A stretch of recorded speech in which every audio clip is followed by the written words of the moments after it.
Olá, eu sou Poliana Ribeiro. Bem-vindo, bem-vinda ao primeiro módulo do nosso curso sobre regularização de imóveis.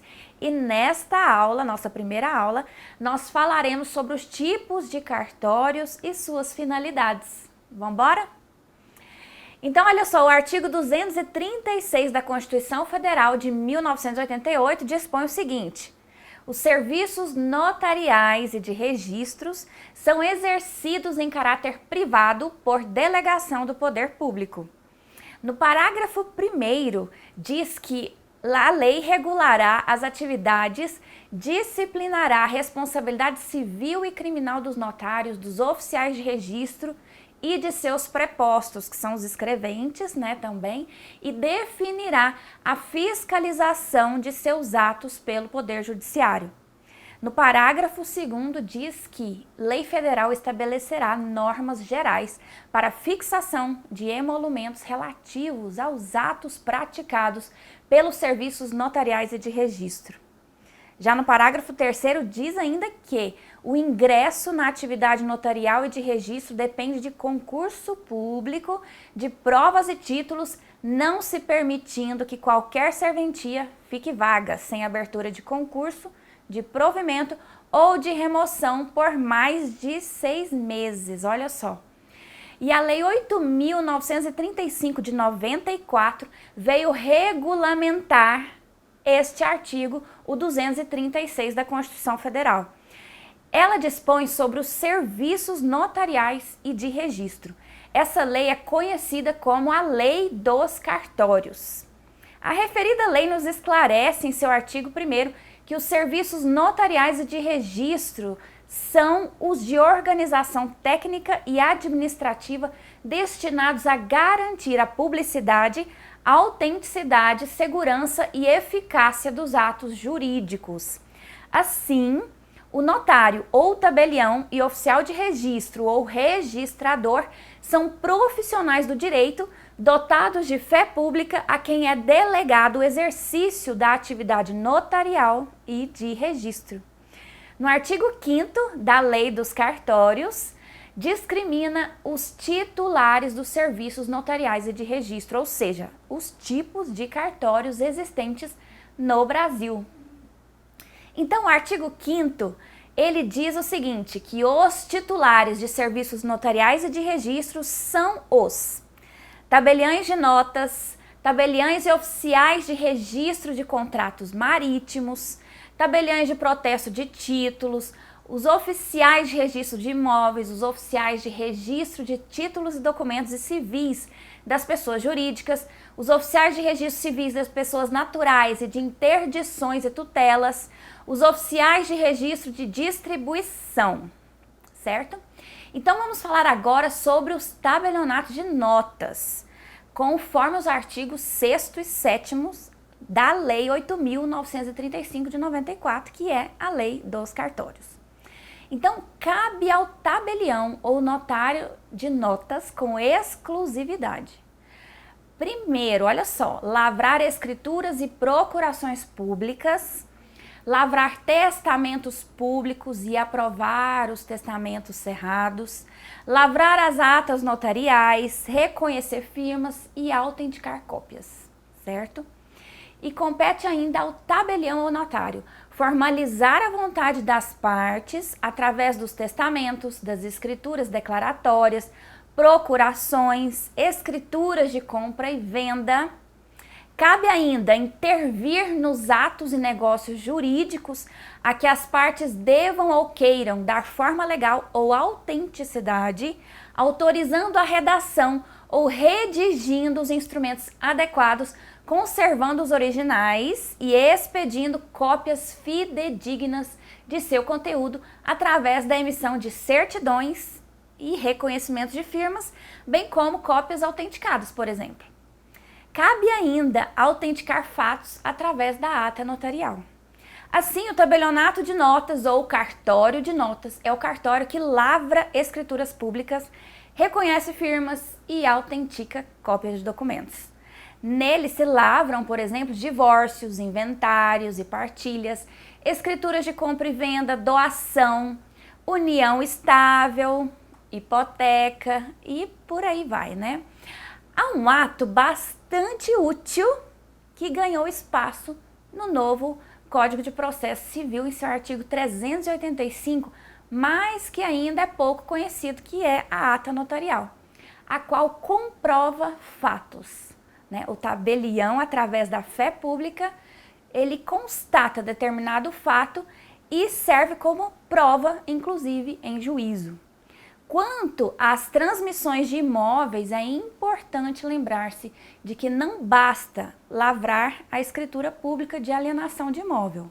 Ela deve ser registrada no cartório de registro de imóveis. Só a partir desse registro é que consta como adquirente na escritura passa realmente a ser proprietário daquele imóvel. Então é importante lembrar que pode escolher qualquer cartório de notas do país para lavrar a sua escritura pública, certo?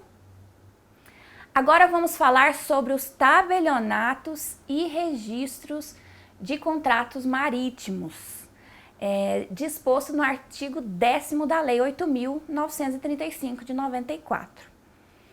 Cabe ao notário ou registrador de contratos marítimos lavrar os atos, contratos e instrumentos relativos a transações de embarcações a que as partes devam ou queiram dar forma legal de escritura pública.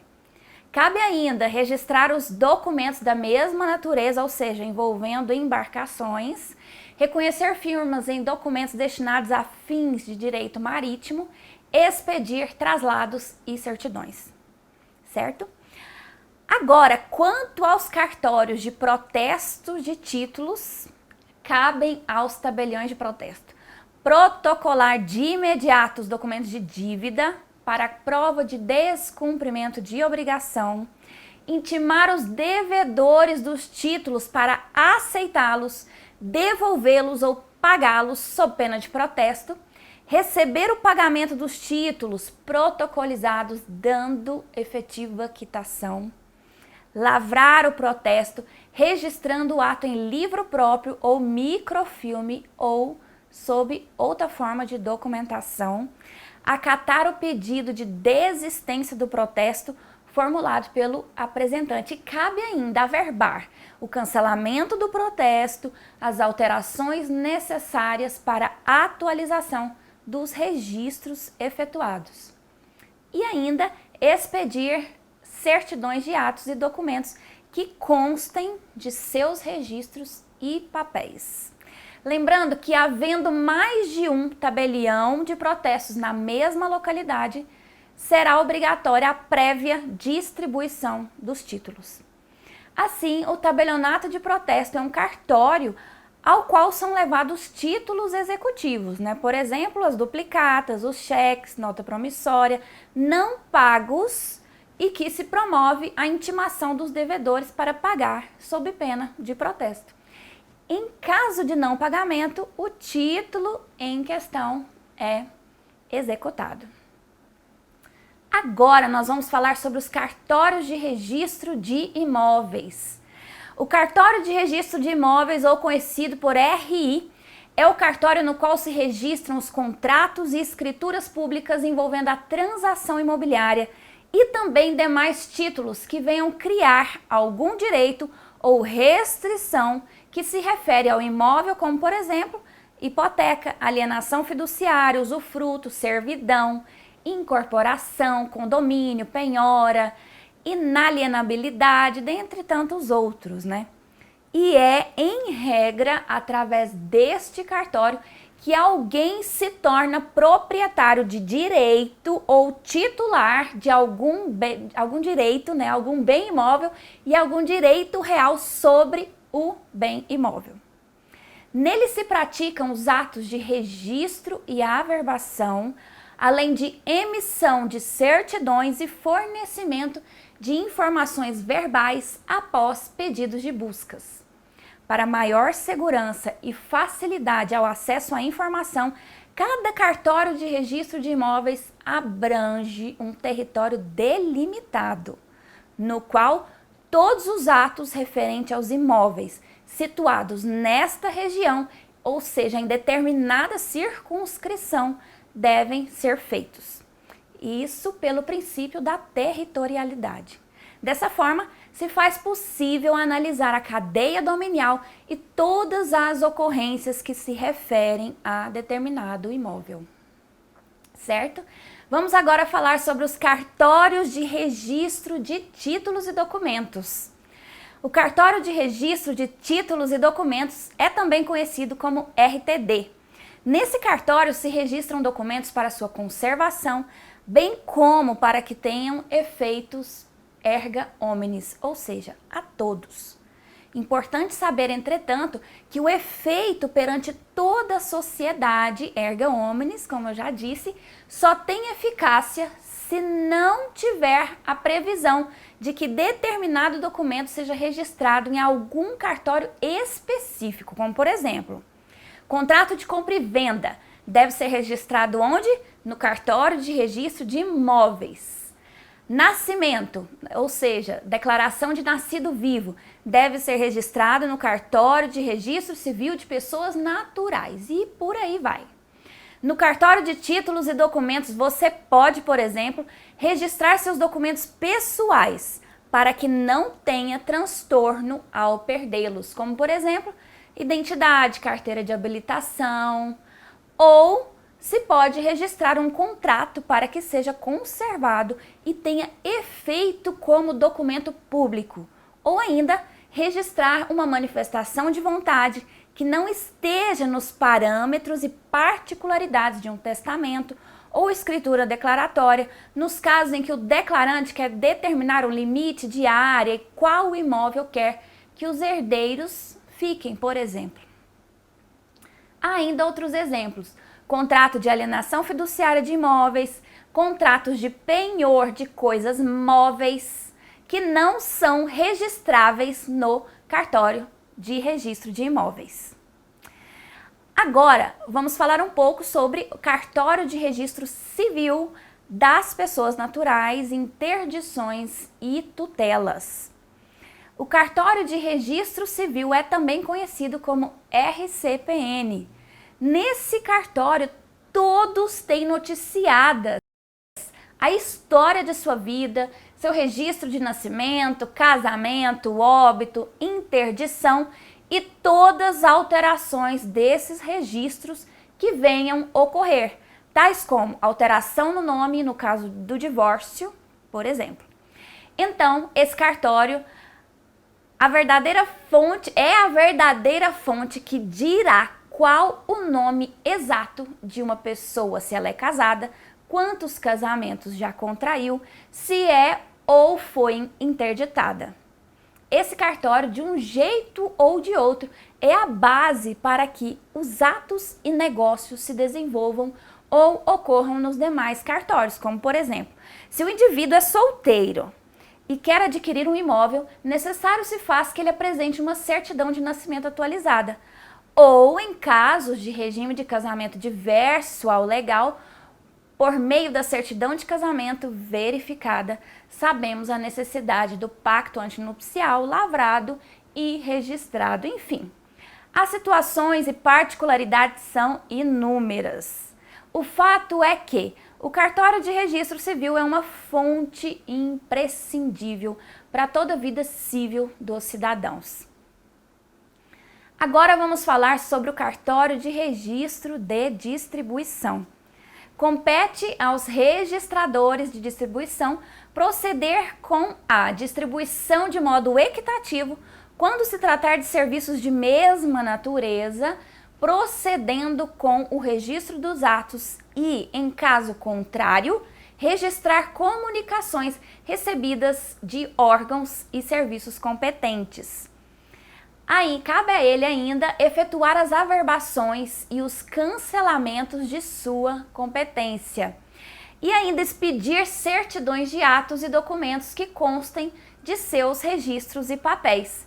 O cartório de registro de distribuição não existe em todos os estados, nem tampouco em muitas comarcas. Existem poucos estados, como por exemplo, Rio de Janeiro e São Paulo.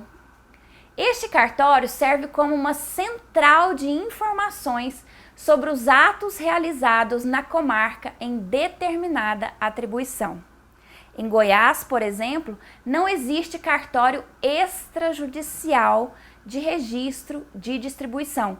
Só existe, com exceção, de um serviço de distribuição de protesto em Goiânia, mas nesse caso é um serviço mantido pelos tabeliões de protesto da comarca.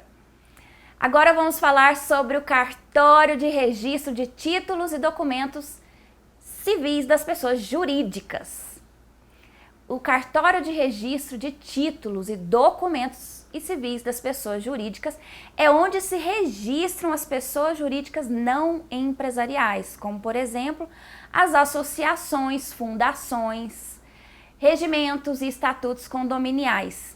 Por meio deste cartório, qualquer pessoa pode saber qual a situação das pessoas jurídicas nele registradas, ou seja, pode-se ver o estatuto e todas as suas alterações, descobrir-se quem pode representá-la, por exemplo. Lembrando que as pessoas jurídicas empresariais são registradas na Junta Comercial do Estado de seu domicílio. Certo? Então, essa foi a nossa primeira aula. Muito obrigada e até a próxima, hein? Até lá!